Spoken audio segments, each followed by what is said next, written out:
முதலமைச்சர் மு.க. ஸ்டாலினின் அமெரிக்கா சுற்றுப்பயணம் குறித்து விமர்சனம் செய்த எடப்பாடி பழனிசாமிக்கு கண் குருடாகிவிட்டது என திமுக அமைப்பு செயலாளர் ஆர்.எஸ். பாரதி கடுமையாக விமர்சித்துள்ளார்.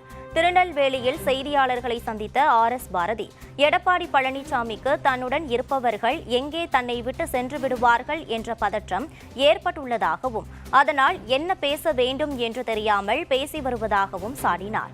பாலியல் வன்கொடுமைகள் தொடர்பான எதிர்க்கட்சிகளின் குற்றச்சாட்டு குறித்து செய்தியாளர்கள் எழுப்பிய கேள்விக்கு, மணிப்பூர், உத்தரப்பிரதேசம், குஜராத் மாநிலத்தில் நடந்த சம்பவங்களை விட தமிழகத்தில் பெரிதாக ஒன்றும் நடக்கவில்லை என ஆர்.எஸ். பாரதி பதிலளித்தார்.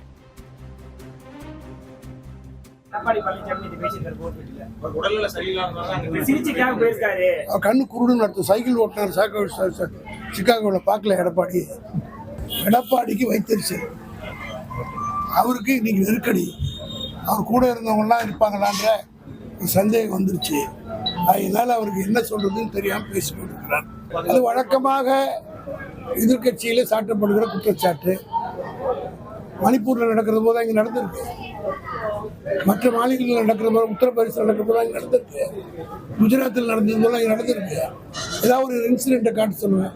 வாய் பிடித்ததோ மாங்காய் பிடித்ததோன்னு பேசுறாரு தவிர, இவருடைய ஆட்சியில் இருந்ததை விட சட்டம் ஒழுங்கு சீராக இருக்கிறது என்று அகில இந்திய அளவில் இருக்கிற கிரைம் ரிப்போர்ட் கூறுகிறது.